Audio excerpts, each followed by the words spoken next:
I'm a little bit afraid with how things are going related to the sea. And Mm. also because I didn't take, and I live in the Netherlands, and they seem they will be um, it- I have just a bad feeling about the whole situation, and seem to they are thinking about making it quiet uh, for working. And that's Mm. for me, like, I can handle, like, manage, like, all other things, but that seems for me, yeah, I find that idea really scary. And it's not that I think per se that something horrible is going to happen, um, or that there's something inherently bad with it. But Mm. the reason why I don't do it is because I just have a bad feeling about it, and that's literally just it. And yeah, and I've been dealing with a lot of fear my whole life, but it was always almost most more like psychologically. It was not like I was as a child maybe experientially, but was more like mental. And now there's something that feels like more physical that I'm afraid is going to happen. Mm. And Mm. I'm also just afraid of the chaos that's coming, because I feel like it will go too far and something big will happen, Mm. and there will be, and maybe that big one will be for the benefit of all people, but the transition, I feel like there's something I don't know for sure, but that's just my gut feeling, and I'm kind of a little bit afraid of that possible Mm. chaos that's coming. Yeah, yeah, yeah. So just so people understand what we're talking about is that YouTube flag your videos if you mention the C word and the V word. I know they don't flag your videos. Maybe they just there's an algorithm that goes through it, and that could be seen as like potentially controversial. So you have difficulties if you talk about it. So so people that watch regularly know that the C and the V, what they mean, or the prick. Yeah. Um, Firstly, like just human to human, like everything's gonna be okay. Everything is okay. Like everything is okay. It's okay for there to be chaos, and it's okay for there to be death. This is not actually bad.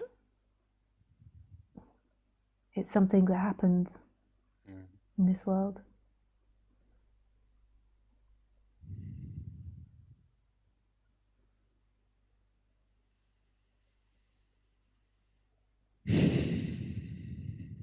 And it's so difficult because as humans, and because we've got the ability to think of what is here and what is not here, Yeah.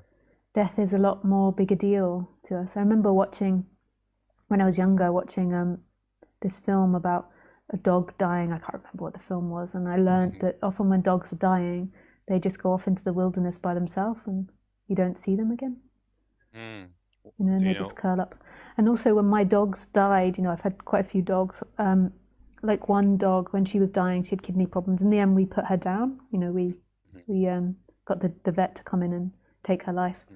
And and like all she did, like it was complete surrender. She just curled herself up in a ball, and just slept in the corner of the house very quietly.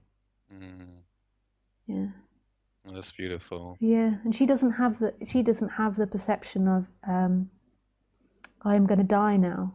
Yeah. We as humans, we think I'm going to die now, and we imagine it as abandonment. Yeah. Like when a close relative of mine was dying, um, I just had this sense, when I was close to them, that they felt they were going to be abandoned by life. And like so much of me wanted to tell them, how much they're not going to be abandoned by life, But it was like I had this feeling, and like I'd get images, like they felt like everybody else was allowed to carry on and they would be left out. Yeah. Like it's like they would disappear into a black hole and everyone else would Yeah. carry on and they would be Yeah. abandoned outside of something. Yeah. And it felt very lonely and very frightening. I mean, I sometimes a bit intuitive of people's feelings, but this was quite a strong one. And this is really not true. And this is a big part of our fear of death, because that's what we imagine. And this isn't what death is.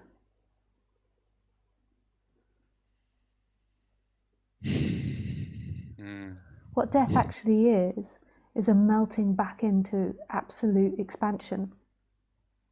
Like it's like absolute samadhi. If you've ever had a samadhi experience, it's love. You're not abandoned. It's like there is the end of identification. Like consciousness has to identify with something in order to experience. It has to be looking through one object, apparently. And then it's an absolute expansion of that consciousness, and it's absolute love. Like our essence is love. It doesn't mean that the body won't go through fear. But you see, this is what we're always looking for. We're always looking for peace in the person, and we're thinking, I've got to not feel fear. Yeah. Because fear is terrible. But fear is a vibration that's appearing. But it's appearing in something that's free, which is love.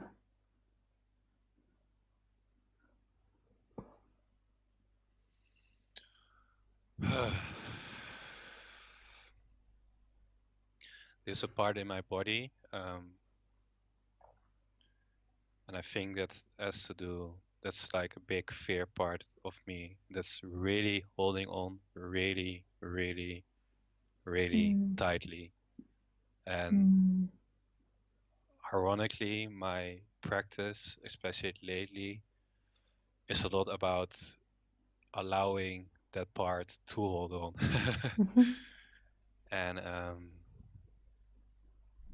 And that's really strange. It's like the more I squeeze, it's like I'm giving like a little child in me the room to be really afraid, like to really and really hide if it wants to.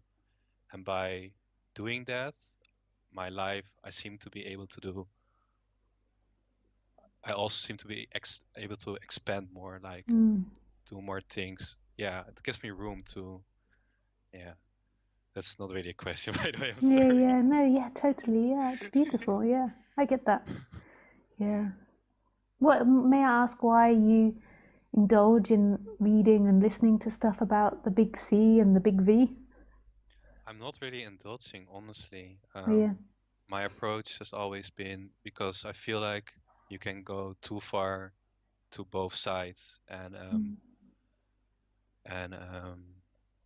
yeah, I don't want to go too extreme. I have like a side that I choose, but I also I try to let the energy keep flowing, if that makes sense, and not hold on too tight to one side.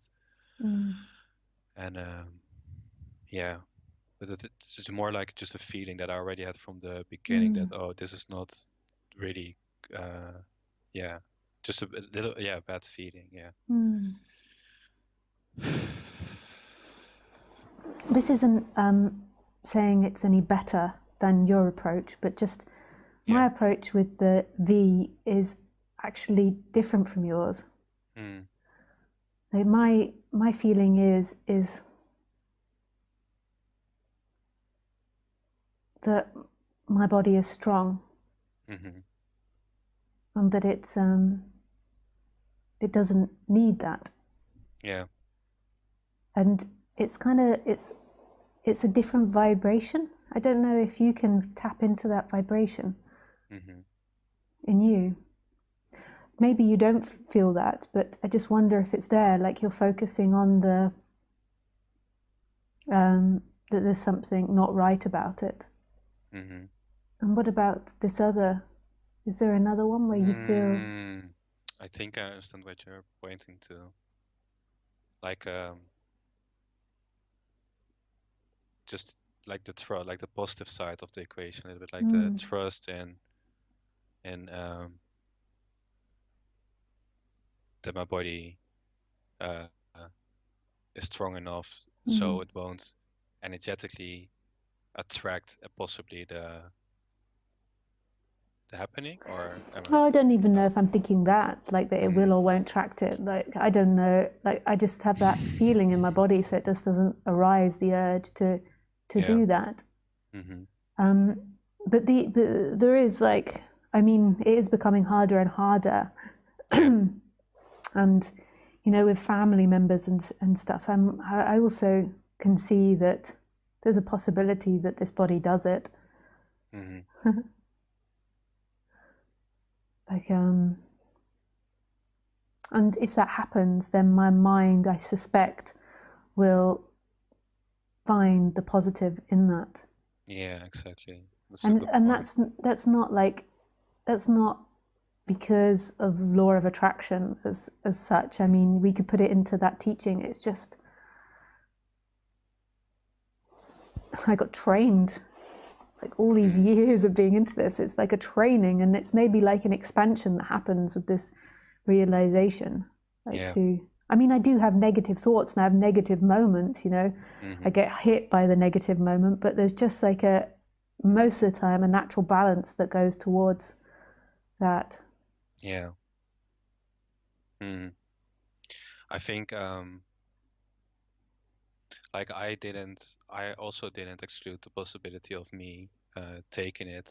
But my preference was just to not do it. But since recently, because of the push, Yeah. I feel like there's a lot of resistance coming up, and that might have to do with my upbringing, because my parents always pushed me to do things until one day Yeah, I yeah. just couldn't do anything at all. Yeah, I yeah. couldn't. Yeah. I have that too. I have like a trauma with authority, you know, from being dyslexic. So Yeah. there is a Yeah. little bit in me, like an untrustingness of authority. I can feel that, or a Yeah. skepticalness against authority. Yeah. Yeah. And my resistance still is, yeah, there's still a lot of that's, I think that's part of the fear. There's still a lot of resistance, and I don't want to be. I can stimulate if it's necessary. I can kind of encourage myself a little bit, but there's not more I can do than that, and I don't want it to feel forced, and that's what I'm afraid to, that I will be forced, or I will not let myself get forced, and we'll have to live with those consequences, which is, yeah, chaos. It's okay. It's okay though, whatever happens. Your freedom is this moment. Yeah. Really is. Yeah, and it's great to be, for the body to be wiser, because then it will seemingly make better choices, but it's okay. It's okay. You can't lose, because you are it. You are that freedom.